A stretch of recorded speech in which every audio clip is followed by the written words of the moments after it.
உறவுகள் அனைவருக்கும் அன்பான வணக்கங்கள். மகாநதியை பொறுத்த வரைக்கும் 1000 எபிசோட் வேணும் அல்லது 1500 வரும் அப்படின்னு சொல்லிட்டு ரொம்ப ஆவலாக எதிர்பார்த்தோம்.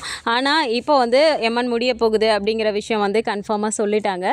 ஸோ அது முடிய போகுது அப்படிங்கும்போது அதுக்கான அந்த லாஸ்ட் எபிசோடுக்கான ஷூட்டிங் நடந்துகிட்ருக்கு அப்படிங்கிற மாதிரியான விஷயமும் வெளியாகியிருக்கு. அப்படிங்கும்போது கேட்குறதுக்கு கொஞ்சம் கஷ்டமாக தான் இருக்குது. என்ன இருந்தாலும் காவேரிக்கு இப்போது அந்த பழைய ஞாபகம்லாம் திரும்ப வரதுக்கான நாள் ரொம்ப தூரத்தில் இல்லை, சீக்கிரமாகவே அது ஒரு 2-3 வீக்ஸ்குள்ளாரே நமக்கு அதை ரிவீல் பண்ணி ஸோ எபிசோடையுமே ஃபுல்லாக சீரியலவே முடிக்க போகிறாங்க அப்படிங்கிற மாதிரியான நியூஸ் வெளியே வந்திருக்கு. ஸோ பாப்பாவுக்கு இந்த விஷயம் தெரிஞ்சிருக்கு. அப்படிங்கும்போது இப்போ சாரதாமாவும் கங்காவுமே இந்த மாதிரி காவேரி கிட்ட பாப்பா ஒழுங்காக பேசலை அப்படிங்கிறனால நைட்டு விடிய விடிய அவள் தூங்கலை, ஏதோ ஒன்று தப்பாக இருக்குது அப்படிங்கிற மாதிரி அவள் ஃபீல் பண்ணுறா அப்படிங்கிறத அவங்க புரிஞ்சுக்கிட்டு காலையிலே கிளம்பி இங்கே வந்துடுறாங்க. அப்போது விஜய் உட்காந்துட்டு இருக்கும்போது வீட்டில் தாத்தா கேட்குறாரு, என்னடா பாப்பா இப்போ ஓகேவா அப்படின்ட்டு. ஓகே தான் தாத்தா, நான் எவ்வளோ சொல்லி புரிய வச்சுருக்கேன், அவள் தான் அவங்க அம்மானு தெரிஞ்ச சந்தோஷத்தில் அவள் இதெல்லாம் கொஞ்சம் மறந்துட்டான்னு நினைக்கிறேன், நம்ம மறைச்சதை அப்படிங்கிற மாதிரி விஜய் இப்போ பேசிகிட்டு இருக்கும்போது சாரதாமாவும் கங்காவும் இப்போ வெளியில் நிற்கிறாங்க. கங்கா பார்த்துட்டு ஒரு மாதிரி ஷையாக ஃபீல் பண்ணுறாங்க. ஏன்னா இனிமேல் வீட்டுக்கு வராதிங்க அப்படின்னு லாஸ்ட் டைம் போய் விஜய் சொல்லியிருந்தாரு. இருந்தாலும் சாரதாமா இப்போது மாப்பிள்ளை அப்படின்னு கூப்பிடுறாங்க. ஸோ இதை பார்த்ததும் விஜய் வாங்கத்த வாங்க கங்கா அப்படிங்கிறாங்க. சரின்னு உள்ளே வந்தோடனே இப்போ தாத்தாவும் ராதா சித்தியும் கூட வாங்க உட்காருங்க அப்படிங்கிறாங்க. உட்கார்ந்ததுக்கப்புறம் அப்படியே ஒரு மாதிரி பார்த்துட்டு, தப்பாக எடுத்துக்காதீங்க தம்பி, நான் பாப்பாவை பார்க்கலான்னு தான் வந்தேன். நேற்று காவேரி கிட்டே கூட பாப்பா ஒழுங்காக பேசலையாமே, உடம்பு சரியில்லைன்னு வேற சொன்னீங்க, அதான் பார்த்துட்டு போகலான்னு வந்தேன். பாப்பா எங்கே அப்படிங்கிறாங்க. அவள் ரூமில் தான் இருக்காத்த, ஒன்றும் பிரச்சனை இல்லை, இப்போ ஓகே தான் அப்படிங்கிறாங்க. என்ன தான் மாப்பிள்ள பிரச்சனை, எதனால பாப்பா காவேரி கிட்டே பேசலையா? எப்பயுமே காவேரி கிட்டேனா ரொம்ப பாசமாக இருப்பா, எதனால பேசாமல் இருந்தாலாம்? அவள் ரொம்ப நினச்சி வருத்தப்பட்டா தம்பி அப்படிங்கிறாங்க. அப்படியே விஜய் தாத்தாவை பார்க்க, தாத்தா ராதாமாவை பார்க்க, இப்படி மாறி மாறி பார்த்துட்டு இருக்கவும் சாரதாமாவுக்கு ஒன்றுமே புரியல. என்ன மாப்பிள்ள அப்படிங்கிறாங்க. அது ஒன்றும் இல்லைத்த, காவேரி தான் அவளோட அம்மாங்கிறது அம்முக்கு தெரிஞ்சிருச்சு அப்படிங்கிறாங்க. அம்முக்கு தெரிஞ்சிருச்சா? எப்படி தம்பி அப்படிங்கிறாங்க. அவள் ஒவ்வொருத்தர்கிட்டயே கேட்டுகிட்டே இருந்தனால சித்தி சொல்லிட்டாங்க அப்படிங்கிறாங்க. அப்படியே பார்க்கும்போது வேற என்ன பண்ண சொல்கிறீங்க? என்கிட்ட குழந்தை அத்தனை வாட்டி கேட்குறா, காவேரி மிஸ் தான் என்னோட அம்மாவா, அவங்க தான் ஒரே மாதிரி இருக்காங்களே, எப்படி இருக்க முடியும்னு மாற்றி மாற்றி கேட்கும்போது ஏதோ ஒரு வேகத்தில் நான் சொல்லிட்டேன் அப்படிங்கிறாங்க.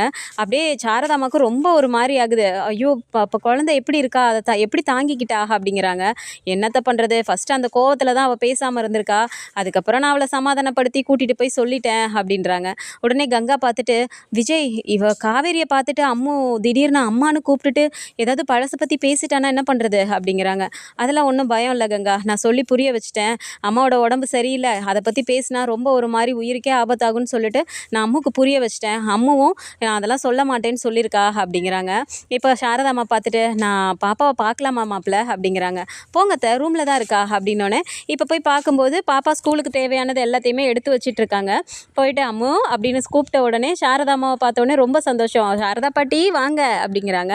நேராக போயிட்டு, அம்மு என்னடா பண்ணிகிட்ருக்கீங்க, பாப்பாவுக்கு உடம்பு பரவாயில்லையாப்போ அப்படின்னும்போது, நல்லா இருக்கேன் பாட்டி, அதெல்லாம் ஒன்றும் இல்லை, ஸ்கூலுக்கு கிளம்பிட்டுருக்கேன் அப்படின்னு சொல்லிட்டு, பாட்டி உங்களுக்கு ஒரு விஷயம் தெரியுமா, நீங்கள் யாழினியோட பாட்டிங்கிறதுனால தானே நான் உங்களை பாட்டி பாட்டின்னு கூப்பிட்டுட்டு இருந்தேன், ஆனால் நீங்கள் தான் என்னோட பாட்டின்னு எனக்கு தெரிஞ்சிருச்சே அப்படிங்கிறாங்க. சாரதாம்மாவுக்கு அப்படி ஒரு அழுகை வருது. பார்த்துட்டு ரொம்ப அழுதுட்டு, இந்த விஷயத்தை எப்படி உன்கிட்ட நான் சொல்ல போகிறேன், நீ என்னை உண்மை தெரிஞ்சு எப்போ வாய் நிறைய பாட்டின்னு கூப்பிட போகிறேன்னு தாண்டா நான் ரொம்ப நாளாக காத்துட்ருந்தேன், அது நடந்துருச்சு, எனக்கு ரொம்ப சந்தோஷம்டா அப்படின்னு சொல்லிட்டு, இங்கே பாரு அம்மு, உனக்கு இங்கே வீட்டில் அப்பா தாத்தா அப்புறம் அந்த ராதா பாட்டி இவங்க மட்டும் இருக்காங்கன்னு தானே நீ நினச்சிட்டு இருந்த, அதெல்லாம் இல்லைடா, உனக்கு அம்மா அப்புறம் நான் இருக்கேன் பாட்டி, இதோ பெரியம்மா பெரியப்பா சித்தப்பா சித்தி யாழினி அப்படின்னு நிறைய பேர் உனக்கு இருக்காங்கடா அப்படின்னோடனே, ஆமாம்ல எல்லாருமே எனக்கு நீங்கள் இருக்கீங்கல்ல அப்படின்னு பாப்பா ரொம்ப சந்தோஷமாக இருக்கும்போது, சரிடா இப்போது ஸ்கூலுக்கு கிளம்ப போகிறீங்களா பாப்பா அப்படின்னோடனே, ஆமாம் பாட்டி, ஸ்கூலுக்கு போய் நான் அம்மாவை பார்க்க போகிறேன் அப்படின்னு சொன்ன உடனே இப்போது சாரதாம்மா, சரி அப்படின்னா பாப்பாவுக்கு நானே தலைவாரி விட்டு பாப்பாவுக்கு நானே சாப்பாடு ஊட்டி விட்டு கிளப்பி விடவா அப்படின்னோடனே, சரிங்க பாட்டி அப்படின்னு பாப்பா சொன்ன உடனே இப்போ கூப்பிட்டு உட்கார வச்சு அவங்க எல்லாமே ரெடி பண்ணுறாங்க. வீட்டில் பார்த்தா காவேரி ஸ்கூலுக்கு கிளம்பிட்டு வேக வேகமாக அம்மா அம்மான்னு கத்திட்டு இருக்காங்க.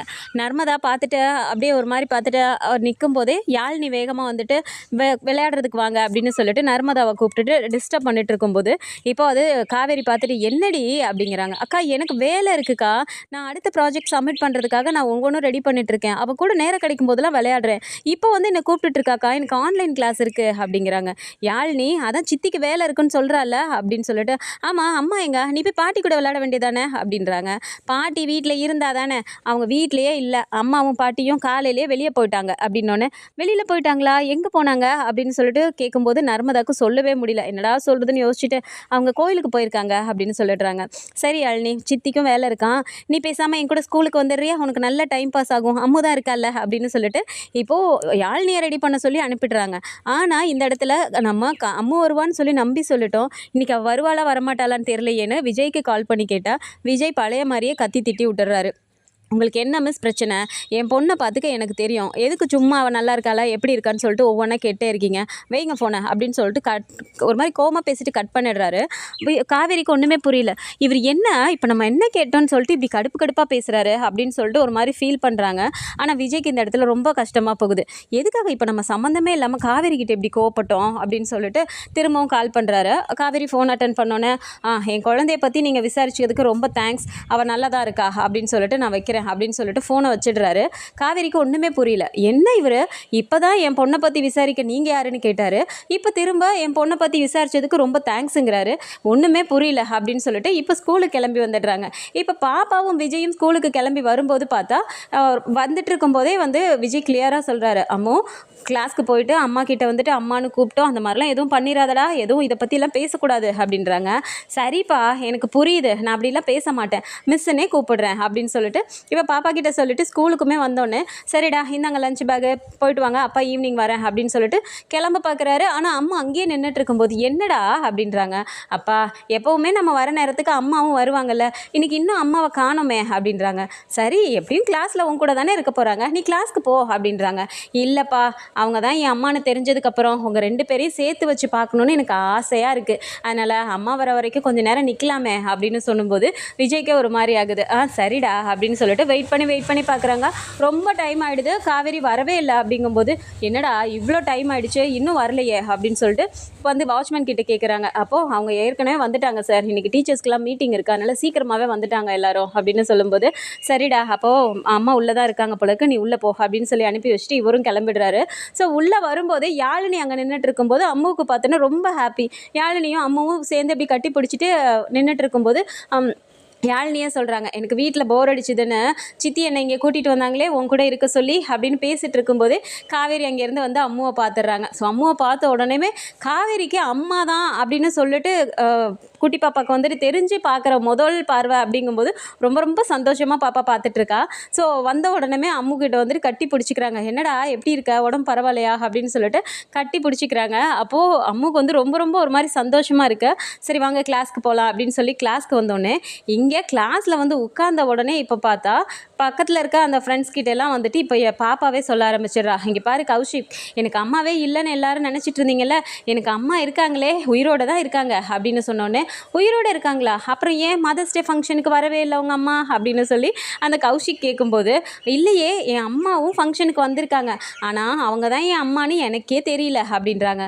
அப்படின்னா சாயந்தரம் ஸ்கூல் விட்டோன்னே உன்னை கூப்பிட்றதுக்கு உங்கள் அம்மா வருவாங்களா, எனக்கு காட்டுறியா அப்படின்னு சொல்லி கேட்கும்போது, இல்லை அவங்க யார், அவங்க பேர் என்ன, எங்கே இருக்காங்க, இதெல்லாம் நான் உங்களுக்கு அப்புறமா சொல்கிறேன் அப்படின்னு சொல்லிட்டு அம்மா சொல்லிவிட்டு அப்படியே காவேரியை பார்த்து ஒரு மாதிரி ஒரு சிரிப்பு சிரிக்கிறாங்க.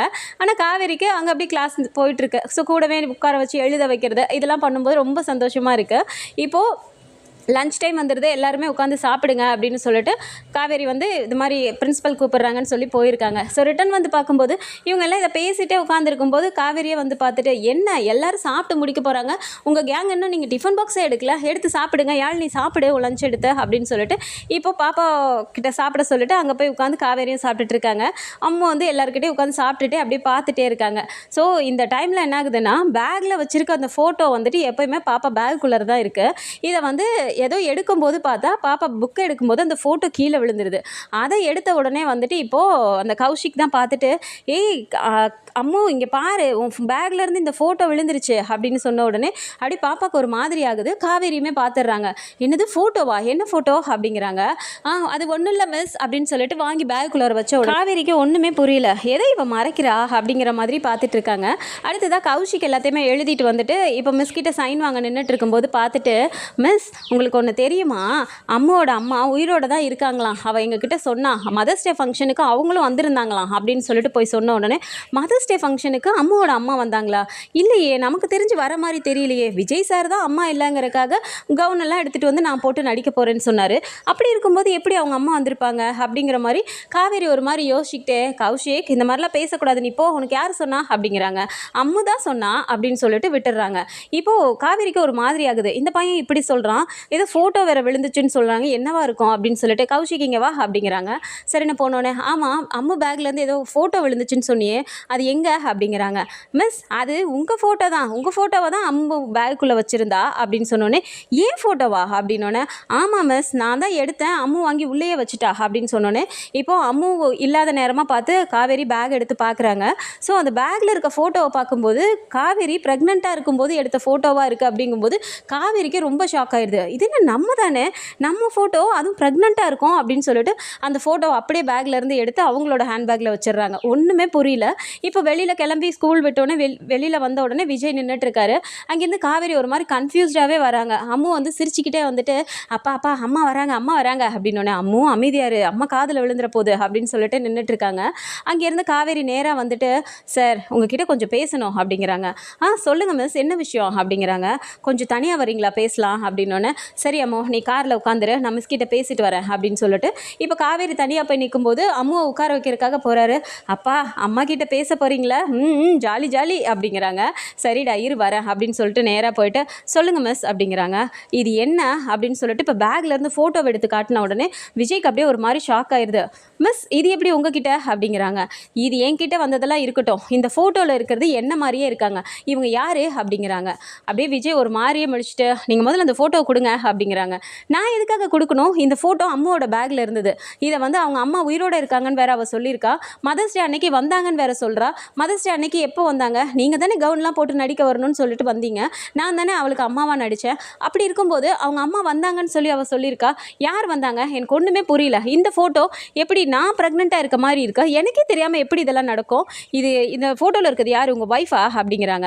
ஐயோ மிஸ், நீங்கள் முதல்ல அந்த ஃபோட்டோ கொடுங்க அப்படின்னு சொல்லிட்டு வாங்கி வச்சுட்டு அவர் பாட்டுக்கு போயிடுறாரு. விஜய்க்கு இந்த இடத்துல பதில் சொல்லவே முடியல, என்னடா இவ இப்படி கேள்வி கேட்டாலே அப்படின்னு சொல்லிட்டு.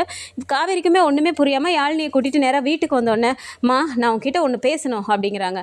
சொல்லுடி, என்ன வந்ததும் வராததுமா இப்படி பேசிகிட்டு இருக்க, ஏன் கோவமாக இருக்க அப்படின்றாங்க. அப்போது உடனே, அம்மா இங்கே பாரு, என் வாழ்க்கையில் ஏதாவது நடந்த விஷயத்த, முக்கியமான விஷயத்த என்கிட்ட இருந்து மறைக்கிறீங்களா அப்படின்னு கேட்ட உடனே எல்லாருக்குமே அப்படியே ஒரு மாதிரி ஷாக் ஆகுது. ஏண்டி காவேரி இப்படிலாம் கேட்குற அப்படின்னோடனே இப்போது டக்குன்னு அந்த ஃபோட்டோ எடுத்து காட்டுறாங்க. இந்த ஃபோட்டோவில் இருக்கிறது யார் அப்படின்னோடனே எல்லாருமே அப்படியே ஆடி போயிடுறாங்க.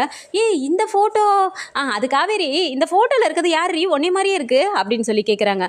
அம்மா சமாளிக்காத, எனக்கு தயவு செஞ்சு உண்மையை சொல்லு, நீ எப்போ பாரு அந்த விஜய் கிட்ட வந்துட்டு அந்த ஆள்கிட்ட ரொம்ப நீ பார்த்து பார்த்து இது பண்ணுறதும், அதனால நான் கல்யாணம் பண்ணிக்கணும்னு சொல்கிறதெல்லாம் ஏன் காரணம் என்னன்றதெல்லாம் புரியாமல் இருந்தேன். ஆனால் இன்றைக்கி அம்மு என்னடானா, அந்த மதர்ஸ் டே ஃபங்க்ஷனுக்கு அவங்க அம்மாவும் வந்தாங்க, அவங்க உயிரோடு இருக்காங்கன்னுலாம் சொல்லியிருக்கா, உனக்கு தெரியுமா அந்த ஃபங்க்ஷனுக்கு அவங்க வந்திருந்தாங்களா அப்படிங்கிறாங்க. எனக்கு எப்படி தெரியும், நானும் உங்கூட தானடி இருந்தேன் அப்படிங்கிறாங்க. இங்கே பாருமா, நீ ரொம்ப சமாளிக்கிற, இந்த ஃபோட்டோவில் இருக்கிறது யார், என்ன மாதிரியே இருக்காங்களே, நான் தானே இது அப்படிங்கிறாங்க. அப்படியே சாரதாமாவும் அப்படியே ஷாக் ஆகி நிற்கிறாங்க. ஸோ அந்த ஃபோட்டோவில் இருக்கிறது தான் இந்த அம்மா மாசமாக இருக்கும்போது தான் இந்த ஃபோட்டோ எடுத்தது, அம்மு தான் அந்த குழந்தை அப்படிங்கிறது சீக்கிரமாகவே தெரிய வரப்போகுது. அதோட விஜய்க்கும் காவேரிக்கும் உண்மை தெரிஞ்சதுக்கப்புறமா கல்யாணத்தோட தான் இந்த ஃபுல் எம்மனுமே முடிய போகுது. ஸோ இந்த மாதிரியான கதைக்கெல்லாம் வந்தால் நல்லா இருக்கும்னு நினச்சிங்கன்னா மறக்காம நம்மளோட சேனலை சப்ஸ்கிரைப் பண்ணிக்கோங்க. அண்ட் வீடியோ பிடிச்சிருக்கு அப்படின்னா சின்னதாக லைக்கை மட்டும் கொடுத்துருங்க. தேங்க்ஸ் ஃபார் வாட்சிங்.